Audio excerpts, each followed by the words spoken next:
All right, so symmetry. You know what symmetry is. It just means that something has a line that goes through it, that on either side of that line it looks exactly the same.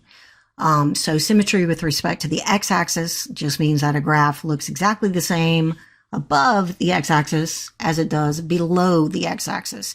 And so any point on the graph that is above the x-axis, so it has a y value above the x-axis, will have the exact same y value below the x-axis, so the opposite y value when x is the same. All right, symmetry with respect to the y-axis means that a graph has the y-axis going right through the middle of it. It looks the same on either side. And so for every point to the left of the y-axis, the x-coordinate will have another point on the opposite side that looks exactly like it, except the x-coordinate will be opposite. And then for symmetry with respect to the origin, it just means that for every point on the graph, the point that has the opposite coordinates will also be on the graph. And just to make sure that you understand what I mean by symmetry with respect to the origin, by looking at the graph, it just means that if you spin the graph 180, it will look the same as it did to begin with. That's how you can tell from looking at the graph that it's symmetric with respect to the origin. But how can you tell from the equation? Just looking at an equation, how can you tell if a graph is symmetric about the x-axis or the y-axis or the origin? Well, for a graph to be symmetric with respect to the y-axis, you have to substitute negative x for x and then see if the function is exactly the same as it was to start with, if the equation doesn't change. All right, to see if a graph, an equation of a graph is symmetric with respect to the x-axis, you substitute negative y for y in the equation and see if the equation stays the same, if it looks exactly the same as it did to begin with. Then you'll know that the function is symmetric about the x-axis. So it's a little opposite of what you would expect just by looking at the letters. When it's symmetric with respect to the y-axis, you check for substituting negative x for x. When it's symmetric about the x-axis, you check by substituting negative y for y. And then for a graph to be symmetric with respect to the origin, you have to substitute both negative x for x and negative y for y and see if the equation stays the same. Okay, so let's look at examples. You have test y equals the absolute value of x. We're going to test that function and see if it is symmetric, how it is symmetric. Okay, we can remember what that function looks like. It looks like a V, and so we would assume that it is symmetric about the y-axis. So let's just check and see what we get. So if we test for symmetry with the y-axis, we're going to replace x with negative x. So y equals the absolute value of negative x, and that does equal y equals the absolute value of x, because it doesn't matter what the sign on x is. If that's inside the absolute value sign, the answer is going to be positive no matter what you do. It'll be the same as the absolute value of x. So this does let the equation stay the same if we replace x with negative x. And so this is symmetric about the y-axis. All right, let's check for symmetry about the x-axis, and remembering that this does look like a V, we'll know that it really is not going to be symmetric about the x-axis, but let's check it with the equation. So if we replace y with negative y in that equation, we'll have negative y equals the absolute value of x. And if we multiply both sides by negative 1, we're going to get y equals negative absolute value of x, or the opposite of the absolute value of x, which is not the same as y equals the absolute value of x. So no, that is not the same as the original equation, and so this is not symmetric about the x-axis. Okay, and then to test for symmetry with the origin, we're going to replace both x and y with their opposites. So we would have negative y equals absolute value of negative x, and that's going to give us negative y equals the absolute value of x, because we said before the absolute value of negative x is the same thing as the absolute value of x. Multiply both sides by negative 1, and we're going to get y equals the negative absolute value of x. And that is not the same as y equals the absolute value of x. That's y equals the opposite of the absolute value of x. So no, this is not symmetric with respect to the origin. Okay, so now we have x equals y squared minus 4. We're going to test for symmetry with the y-axis. We'll replace x with negative x and see what happens. All right, we'll have negative x equals y squared minus 4. multiply both sides by -1, and you have x equals negative y squared plus 4. That is not the same as x equals y squared minus 4. In fact, it's the opposite. So no, this is not the same as f of x, or the original function, and so this is not symmetric about the y-axis. Now we're going to test for symmetry with the x-axis. We'll replace y with negative y, so x equals negative y squared minus 4. And so if we have negative y, in parentheses, squared, that is the same thing as y squared. So we get x equals y squared minus 4, which is the exact same as the function we started with. So yes, this is the same, and so it is symmetric about the x-axis. And then if we look for symmetry with the origin, we can replace x with negative x and y with negative y, and we get negative x equals negative y, in parentheses, squared minus 4. So negative x equals y squared minus 4, which is actually what we had up here. And so, well, here. And so if we multiply both sides by -1, we have x equals negative y squared plus 4. So no, that is not the same as the original equation. So this is not symmetric about the origin. All right, let's try this one. X squared plus y squared equals 9.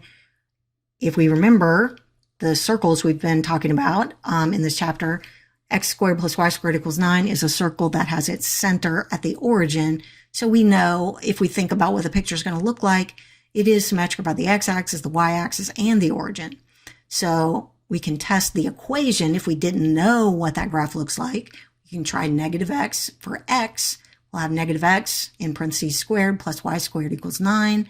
And that just is the same as x squared plus y squared equals 9. And so yes, it is symmetric about the y-axis.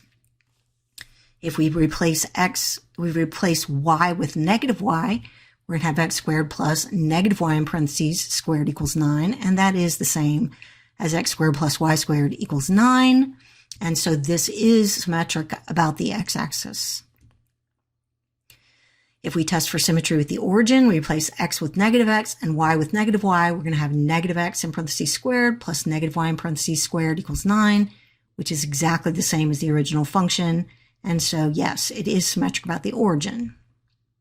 Okay, even and odd functions. All right, we call a function even if f of negative x is equal to f of x for all x in the domain of f. In other words, when a graph is symmetric about the y-axis, when you replace x with negative x and the function doesn't change, we say that is an even function. When you have a function that is an odd function, when we call it an odd function, is when f of negative x is equal to negative f of x for all x in the domain of f.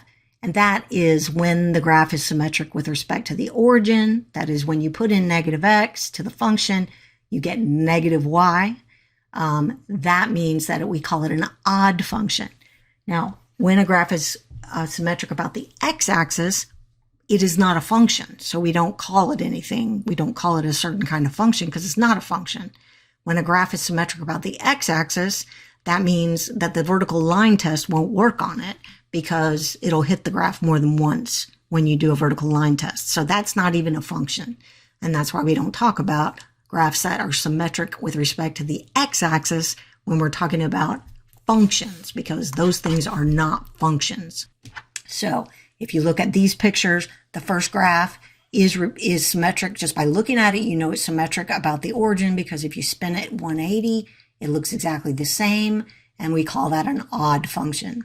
For the second function, you can see by looking at it that it's symmetric about the y-axis, and so we call that an even function. For the third graph on the right, that is not symmetric about the origin, and it's not symmetric about the y-axis. So it is neither even nor odd. If we're looking at the equation of a function and we want to determine if it's even or odd, we do it the way we would do it to find out if it's symmetric about the y-axis or the origin. So for this equation, f of x equals negative 2x to the fourth plus 5 times the absolute value of x, we test for symmetry with the y-axis by replacing x with negative x. So we look at f of negative x and see if it equals f of x. So put in negative x wherever you saw an x, and so you get negative 2x to the fourth plus 5 times the absolute value of x. So it is the same as the original function, and so therefore it is symmetric about the y-axis and so we call it an even function. Now, we know that if a function is even, it is not odd. So we can just say not odd for this one. So a function can't be both odd and even. All right, now we have g of x equals 4x cubed minus x. If we test this for symmetry with the y-axis, we replace x with negative x. So we say g of negative x and see what that equals. We know that negative x times negative x times negative x is negative x cubed.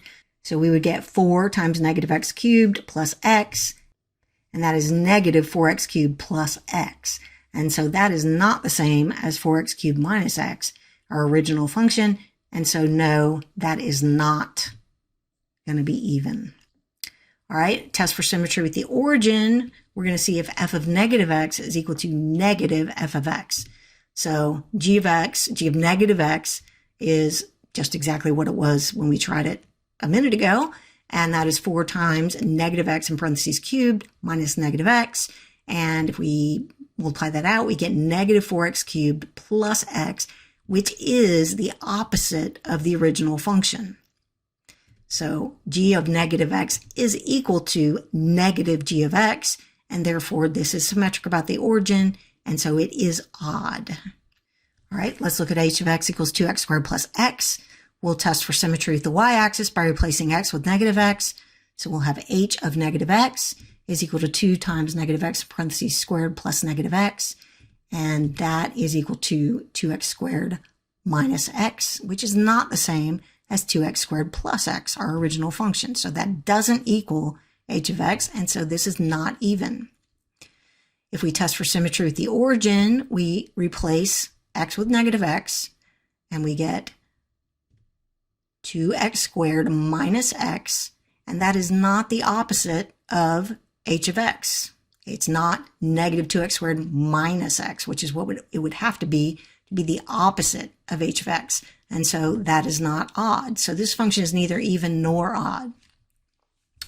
All right, a piecewise function is a function that has to be defined in pieces because it is not just a graph that can be written as one equation. We have to define it over different intervals of the x-axis. So this function says f of x equals negative x minus 1 for x less than negative 1. It equals negative 3 for x between negative 1 and 2. And it equals the square root of x minus 2 for x greater than or equal to 2. And so we want to find the value of the function for different values of x. So when we have f of negative 3, we are looking at this part of the graph when x is less than negative 1 because x is negative 3. And during that interval, anytime x is less than negative 1, the function acts like the line f of x equals negative x minus 1. And so the value of that function at negative 3, we would plug it into that equation. So it would be negative 3 minus 1, which is 3 minus 1, which is 2. And you can see that on the graph. When x is negative 3, the function has a value of 2. F of negative 1 happens when x is between negative 1 and 2. And so that always has the value f of x equals negative 3. It's always negative 3 in that interval. And so there it is right there, negative 1, negative 3. And then when f is equal to 2, we're talking about this part of the function, when x is greater than or equal to 2. And when that happens, the function has the value square root of x minus 2.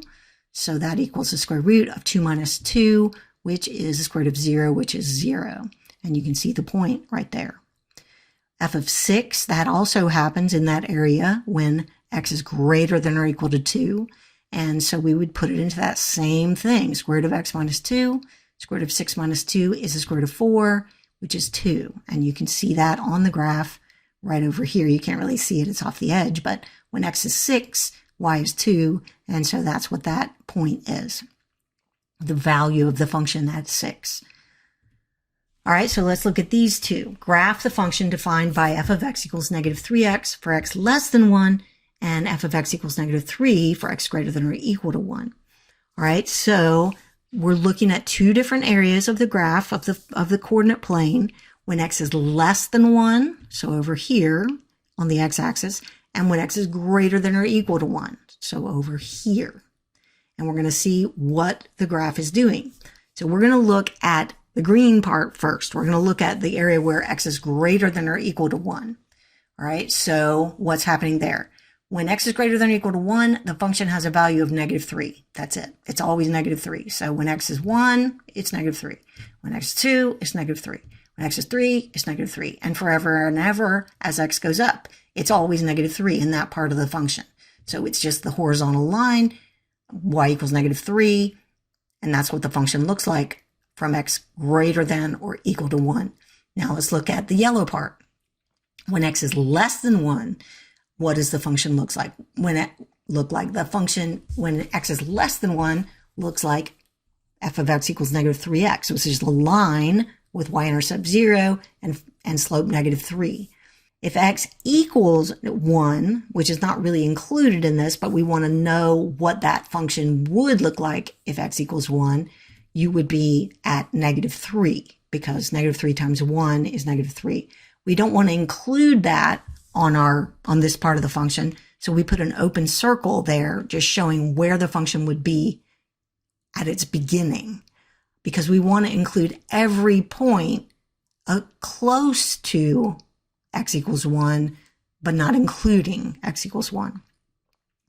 And then for the points less than 1, if x is 0, you have -3 times 0, which is 0. So 0, 0 is on that line. And then we know the slope of the line is -3, so we can go up 3 and back 1 and find another point.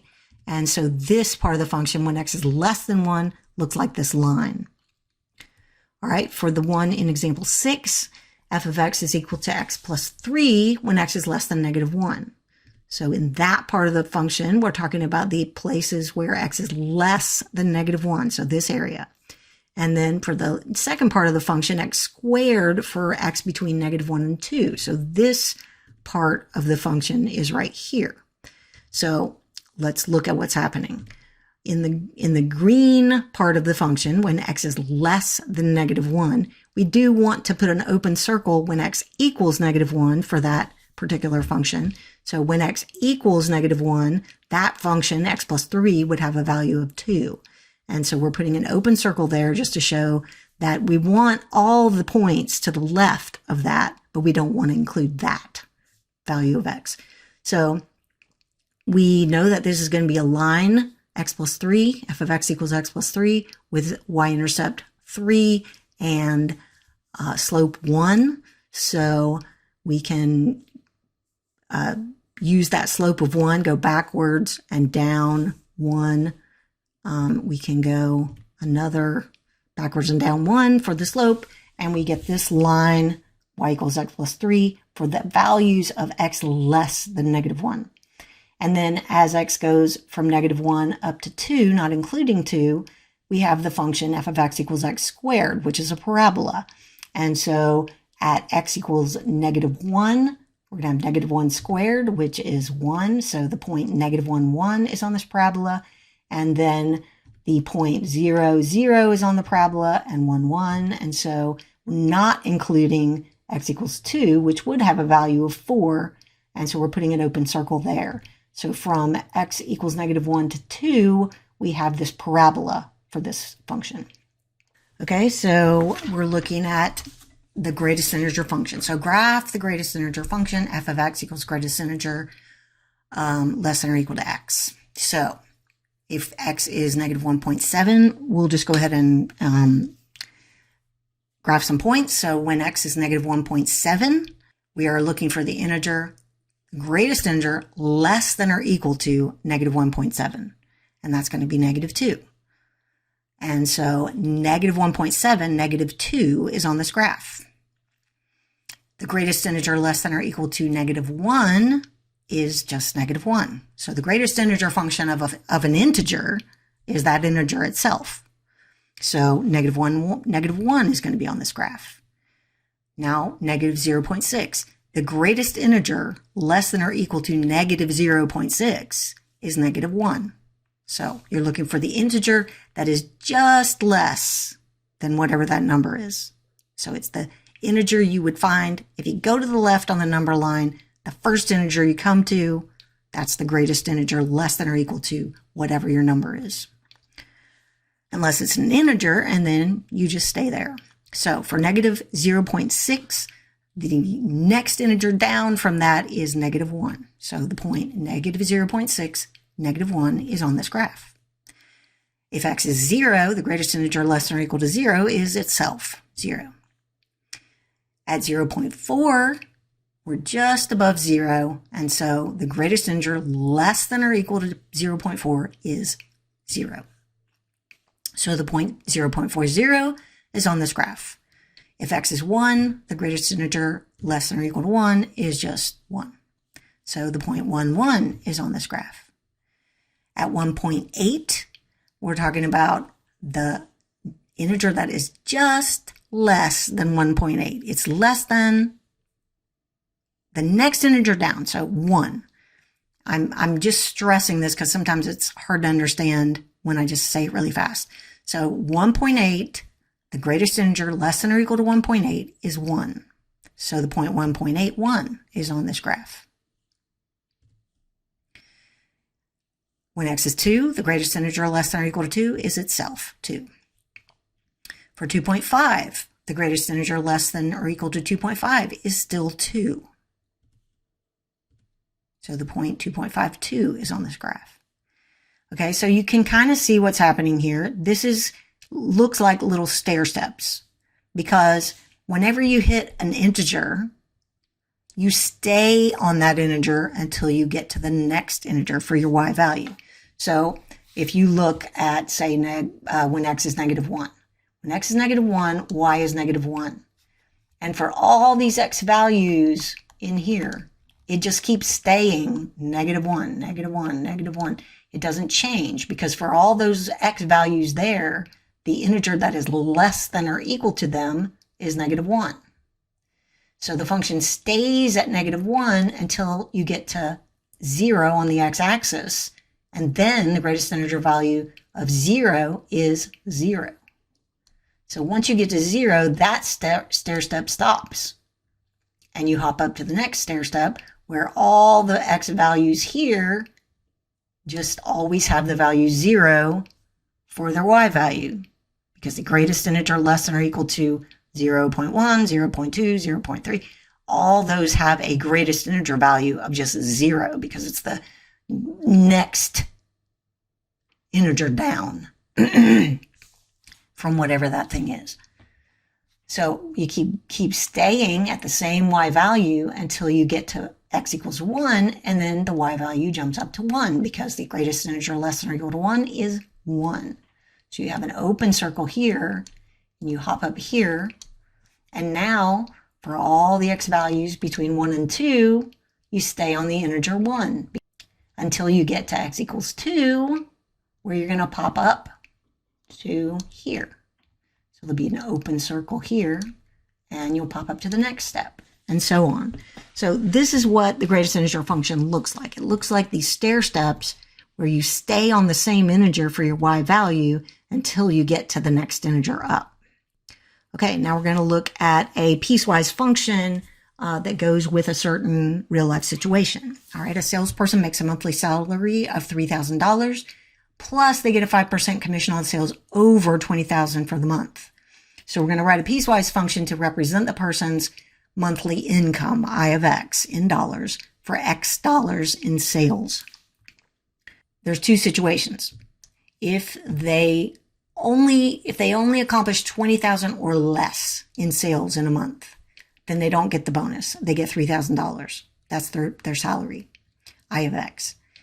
If they sell over $20,000 in a month, they're going to get 5% commission, which means 5% of the total value of the sales they get over $20,000. So if they sell $30,000 worth of stuff, they're going to get 5% of that extra $10,000 back in their paycheck. So they're going to get the $3,000 they always get plus 5% of that money that they sold, that amount of merchandise they sold over $20,000.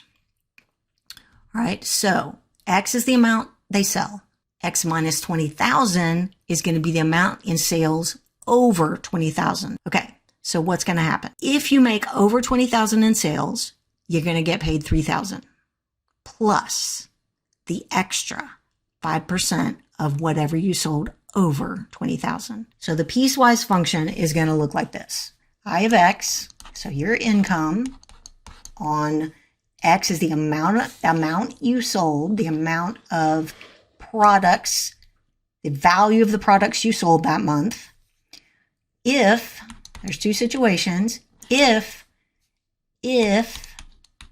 the amount of stuff you sold is less than or equal to $20,000, meaning you didn't sell over $20,000 worth of merchandise, then you're going to get $3,000. Your income will have a value, your I of X is 3,000 if X is less than or equal to 20,000 in sales.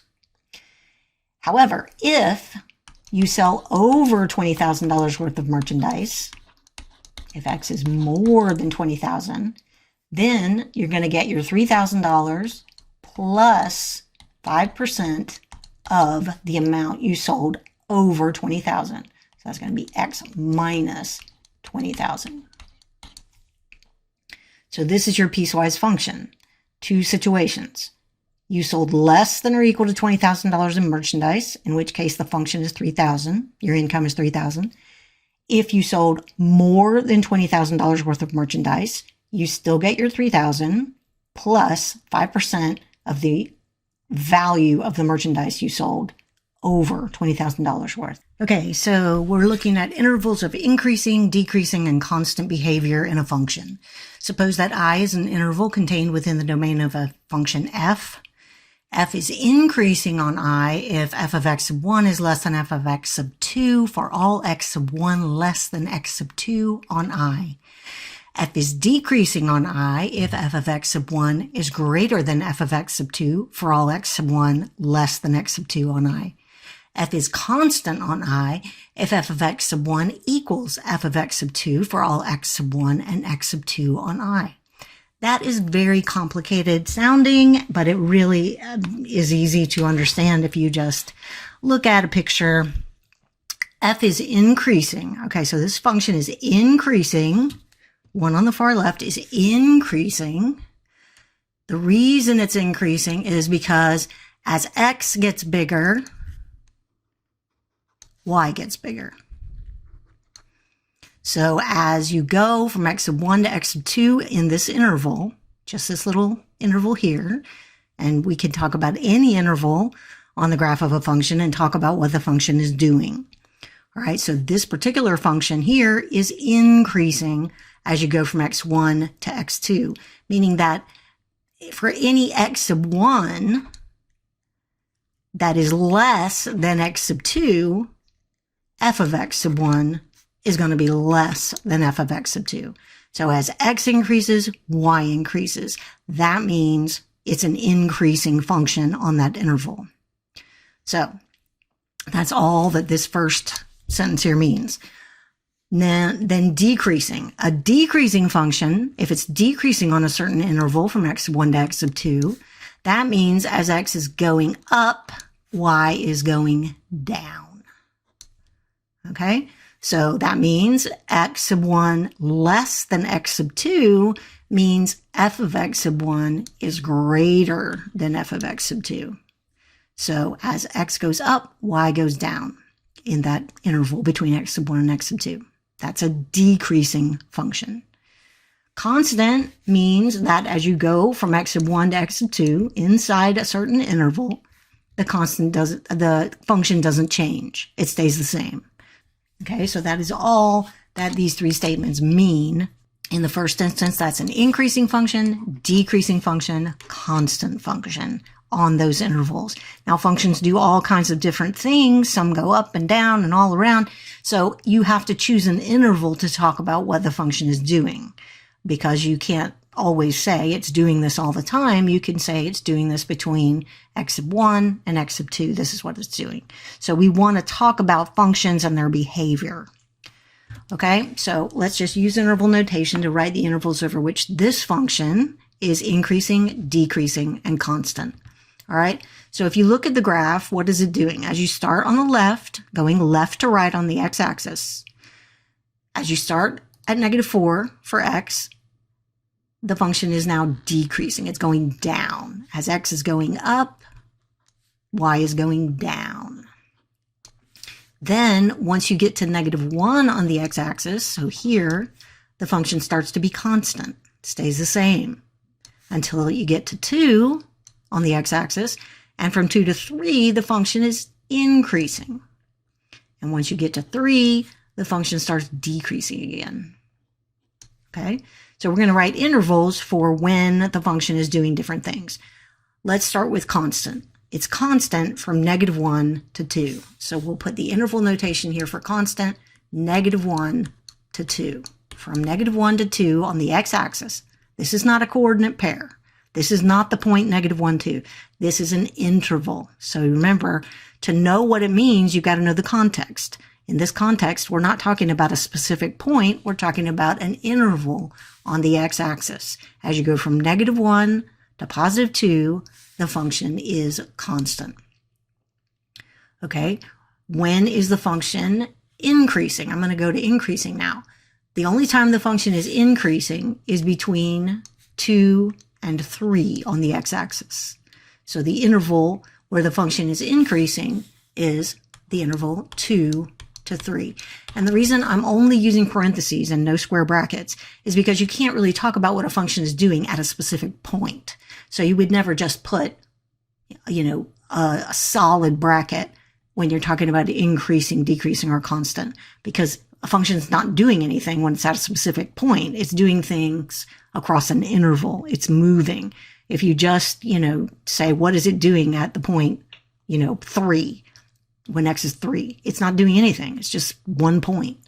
So you always use parentheses when you're talking about intervals where a function is doing things. Decreasing. Okay, the function is decreasing in 2 places. It's decreasing as you go from -4 to -1 on the x-axis, and as you go from 3 to infinity on the x-axis. The function is decreasing in both places. So for the decreasing, we're going to say the interval from -4 to -1, sorry, union the interval from 3 to infinity on the x-axis. So those are 2 places where the function is decreasing. As x increases, y decreases. Same thing for 3 to infinity. As x is getting bigger and bigger, y is getting smaller and smaller. Negatively, it's going down. All right, so relative maxima and minima. All right, a relative maximum for a function is just a place where f of a is greater than or equal to f of x for all x near a. So what all this means is that if you're talking about a little interval around a certain x value, a relative maximum is where the function has the highest value in that particular area. So sometimes when we're dealing with a function, we want to talk about places where the function changes behavior. And those will be relative maximums and relative minimums, because as you're on this particular function, you're increasing. And when you hit this spot, the function changes behavior. It starts to decrease. And so those places are called relative maximums if it's the highest spot or has the greatest value of f of x, f of a in, an area close to x equals a. Or a relative minimum value like this, f of b, when you're close to x equals b. All right, so when you're close to b on the x-axis, this value of the function is the lowest value. So f of b is less than or equal to f of x, the other points, the other function values near b, when x is near b. So informally, the definition of a relative maximum and minimum is that f of a is a relative maximum of f. It means that f of a is the maximum value of the function relative to other points nearby. And f of a is a relative minimum of f if f of a is the minimum value of the function compared to other points that are close by. All right, so this is talking about behavior really where the function begins to change behavior. But we want to often know if that's a relative maximum or relative minimum, and we want to know the exact place where the function is changing behavior. So this is not really, I mean, we're not going into all that detail now. Right now, we're just talking about what is a relative maximum, what is a relative minimum. And it's just a place where the function reaches the highest value in the direct vicinity of that point. All right, so for the graph of y equals g of x, determine the location and value of any relative maxima and minima. All right, so you can see what's happening. The function, let's start on the left, always starting on the left, the function is decreasing, going down, until you get to this spot right here, and then it starts increasing again. And so a place where the function is decreasing and then it starts increasing is going to be a relative minimum. So it comes down, and as soon as it gets ready to go back up again, that's where you're going to have a relative minimum. So this function has a relative minimum at x equals -1. -1, -5 is a relative minimum for this function. And then it's increasing, increasing, increasing, and once it hits x equals 2, it begins to decrease again. So if a function is increasing and then it switches over to decreasing, we know that we just hit a relative maximum.